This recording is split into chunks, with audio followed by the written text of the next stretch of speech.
चाहे वो बलात्कारी हों, चाहे वो किडनैपर हों, चाहे वो निर्भया के अपहरणकर्ता और हत्यारे हों, चाहे वो स्वामी चिन्मयानंद का केस हो जो उप गृह राज्य मंत्री थे, रेप केस में फंसे थे, सीडीबीडी आई, या फिर आपका हरियाणा का जो मामला पंचकुला का राम रहीम का हो, तो ये सब मेरी समझ में नहीं आती है। जिन चीज़ों से लोग दूर भागते हैं, आप वही केस लेके बैठते हो, कुछ तय करके, मतलब कुछ पढ़वा रखा है किसी ज्योतिषी से कि मैं ये केस लूँगा टेढ़े और जीत के दिखाता हूँ। नहीं, वकालत को मैंने कभी पेशा नहीं माना, वकालत को एक सेवा का भाव माना। और सेवा में जो हमारे ऑफिस में आ जाता है, अगर राम रहीम जी का मामला था तो मुझे याद है, ये किसी को नहीं पता, राम रहीम जी के समधी जो उस समय पंजाब में मंत्री थे, उनका बेटा आए, परिस्थितियां अनुकूल नहीं थी, लेकिन उन्होंने कहा हम लोग बड़ी आशा से आए हैं। और राम रहीम जी से हमारा पहले से संबंध था। उन्होंने बुलाया था, मुझे अपने डेरे पे बुलाया था, सिरसा बुलाया था, बैठ के बात की थी, खुश मिजाज। उनकी बात मुझे क्या प्रभाव, मैं उन्हें क्यों अच्छा लगा वो तो वो जानते होंगे। मुझे उनका ब्लड डोनेशन करना, अंग दान करना, मतलब डेरे के द्वारा प्राकृतिक आपदा के लोगों के लिए इतनी मदद करना, स्वच्छता अभियान चलाना, बाद में मोदी जी ने भी उसको डिट्टो किया स्वच्छता अभियान को। जिस शहर में जाते डेरा सच्चा सौदा के राम रहीम जी, वहां पहले सफाई करवाते, 1 दिन 2 दिन पूरा शहर साफ हो जाता, नाली नाले, सड़कें, रोड, कूड़ा घर, सब कुछ। ऐसी उनके आदेश पर या उनकी प्रार्थना पर या उनकी सेवा भाव के तहत, जिनके हाथों की मेहंदी नहीं छुटी होती थी, वो महिलाएं इतने नाले में खड़ी होती और गादा निकालती और साफ करके बस उसका सत्संग होता। और उनकी एक शिक्षा थी कि अपने घर को साफ करो, शहर को साफ करो। स्वच्छता अभियान उन्होंने चलाया, हरिद्वार हो, ब्लड डोनेशन, जो ब्लड कभी कोई फैक्ट्री बना नहीं पाई, कोई उसको आज तक वैज्ञानिक नहीं बना पाया कि मैं ब्लड प्रोडक्शन हाउस हूं, सब कुछ हो जाता। तो ब्लड डोनेट कराना, अंग दान कराना, बच्चों को दिलवाना। और यहाँ तक जो जीवी रोड हमारा रेड अलर्ट एरिया था, वहाँ एक दिन हम लोग भी आए, राम रहीम जी आए और लेके गए, और वहाँ से बेटियों को लेके गए और उनको अपना बेटी बनाया, शाही बेटी बनाया, और शाही बेटी बना के उनका इलाज करा के उनका विवाह कर दिया अपने युवाओं के साथ। ये डॉक्टर एपी सिंह साहब, पहली बार सुन रहा हूँ आपकी मुंह जुबानी। हाँ, ये किसी को नहीं पता। जो राम रहीम सजा याफ्ता मुजरिम हैं जी, जिन पे अपनी ही बेटी के साथ शारीरिक संबंध बनाने तक के आरोप लगे, बदनाम हुए, उन पे अपने आश्रम में रहने वाली साध्वियों का यौन शोषण करने के आरोप लगे, वो राम रहीम आप बता रहे हैं कि वो जीबी रोड पे आए दिल्ली के पूरी तरह से झूठ थे। ये आरोप जो लगाए गए केवल डेरा को हड़पने के लिए। एक हट्टा सिंह करके व्यक्ति थे, वो चाहते थे सारी रियासत विरासत को डेरे की, जो शाह सतनाम जी ने दी थी उन्हें, और शाह सतनाम जी ने उन्हें चुन के दी।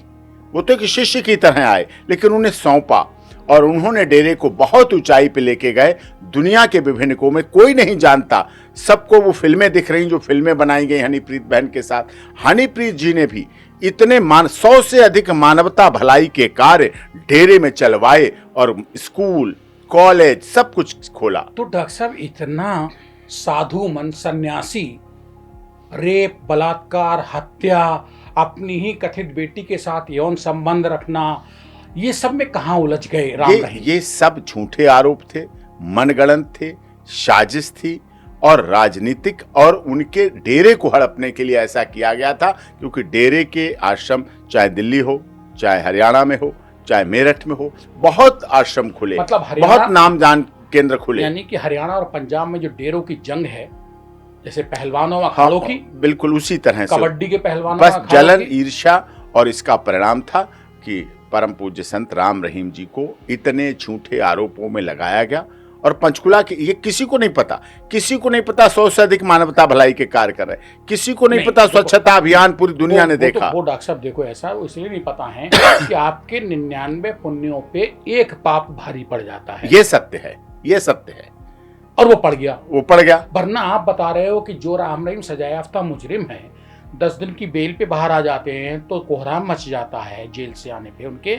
वो राम रहीम जीबी रोड जैसे रेड लाइट एरिया के दिल्ली से लड़कियों को ले, कोई नहीं सोच सकता। लड़कियों को ले गए, उनका इलाज कराया, और उनको अपने शाही, उन्हें शाही बेटी का नाम दिया, अपनी बेटी का नाम दिया, और अपने जो भक्त थे, फॉलोअर थे, अनुयायी थे, उनके साथ विवाह करा के उनका अच्छा घर बसाया और पूरा दान दहेज करके विदा की। और उस विदाई में खुद राम रहीम जी और बहन हनीप्रीत के आंखों के आंसू नहीं रुके थे, सबको पता है। लेकिन डॉक्टर साहब कहते हैं कि जीबी रोड या जैसे कोई भी देश का रेड लाइट एरिया हो, उससे तो लड़कियों का निकाल के लाना समंदर तैर के पार करने हाँ, के हम बराबर लोग है। थे, एसीपी थी वहाँ की, एसीपी उस इलाके की वो थी, एसएचओ थे, सब कुछ वहाँ लग के पूरा सारा कार्य किया गया।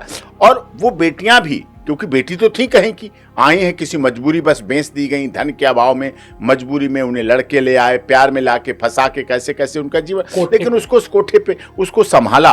और आज भी जीबी रोड में आप याद करिएगा, पता करवाइएगा, आप तो ग्राउंड जीरो के बहुत वरिष्ठ देश के पत्रकार हैं और आपने मीडिया के जगत में अपना अलग छवि बनाई है, आप हर जगह ग्राउंड जीरो रिपोर्टिंग करते हैं, आपको मिलेगा कि राम रहीम जी ने, और हिजड़ों किन्नरों के लिए, किन्नरों को तीसरा दर्जा, किन्नरों को तीसरा नाम कि किन्नर भी एक लिंग है, उसको दिलाने का काम मैंने याचिका लगाई राम रहीम जी की तरफ से, और याचिका लगा के उनको उनका दर्जा दिला। आज टॉयलेट किन्नरों के अलग हैं, उनके लिए सब कुछ व्यवस्थाएं अलग हैं।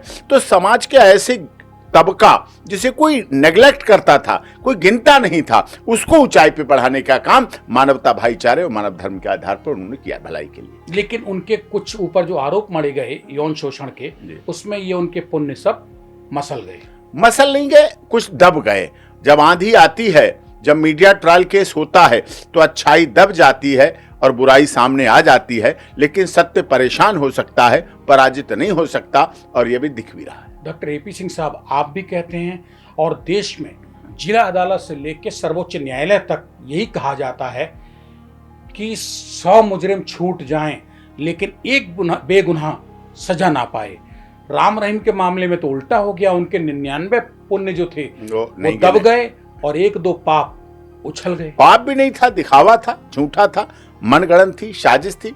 उन्होंने कभी किसी को ऐसा नहीं किया, बिल्कुल मानवता, भाईचारा, भलाई और उसके लिए कार्य किया। आप ये कहना चाहते हैं कि आपके मुवक्किल रहे इसलिए आप ये बात कह रहे हैं, या एक आम नागरिक की तरह कह रहे हैं कि सुप्रीम कोर्ट तक आखिर चूक कैसे हो गई, एक बेकसूर आदमी सजायाफ्ता मुजरिम में कन्वर्ट हो गया? देखिए, वर्ल्ड गिनीज बुक तो मेरी नहीं है, वर्ल्ड गिनीज बुक ने उन्हें सम्मान दिया। वर्ल्ड गिनीज बुक ने रिकॉर्ड में है सबसे अधिक स्वच्छता का कार्य। हरिद्वार की सफाई हो, गंगा की सफाई हो, मोदी जी के 14 से पहले मोदी जी ने बहुत कार्य किए देश में सफाई स्वच्छता के, खुद झाड़ू लेके चलाया देश के प्रधानमंत्री ने, वो कार्य राम रहीम जी बहुत पहले से कर चुके हैं। डॉक्टर साहब, एपी सिंह साहब, जब कोई आदमी मुजरिम बनता है तो प्रधानमंत्री साधु और सन्यासी से नहीं देखा जाता नजर से, वो एक अपराधी की नजर से देखा जाता है। सजा उसको मुकर्रर करती अदालत, वकीलों की बहस, जांच एजेंसियों के सबूत। तो क्या ये सब झूठे थे राम रहीम के मामले में? सारे झूठे थे, मनगढ़ंत थे, साजिश थी, फैब्रिकेटेड चार्जशीट फाइल की गई, फैब्रिकेटेड गवाह बनाए गए, फैब्रिकेटेड गवाहियां दिलाई गई, केवल इसलिए कि डेरा का बहुत बड़ा विस्तार हो चुका है और कुछ डेरे के, उनके ही आस्तीन के सांप जो उनके साथ थे, जिन्हें उन्होंने बढ़ाया, जिन्होंने आगे काम किया, उन्होंने उसका फायदा उठा के इस तरह से उनके लिए कार्य गलत किया। एपी सिंह साहब, आपको हर चीज अंदर की पता है, डेरा की, सच्चा सौदा की और राम रहीम की। आप अपने मुवक्किल को, इतने हाई लेवल के मुवक्किल को, इतने पुण्यात्मा मुवक्किल को जो आप बता रहे हो, बचा क्यों नहीं पाए सजा से? नहीं, बचे तो हैं, सजा हुई, अपील पड़ी हुई है, वो मिल रहा है, उन्हें पैरोल मिल रही है। पैरोल मिलने का अर्थ है कि वो सही थे, सही हैं और आगे वो जितने टाइम पैरोल आए, 10 दिन आए, 15 आए, उन्हें पर्यावरण की चिंता है, प्रदूषण मुक्त कैसे हो, गाय की रक्षा कैसे हो, गंगा स्वच्छ कैसे हो, गीता कैसे समृद्ध बने, गाय, गंगा, गीता, गायत्री की बात करना, चलो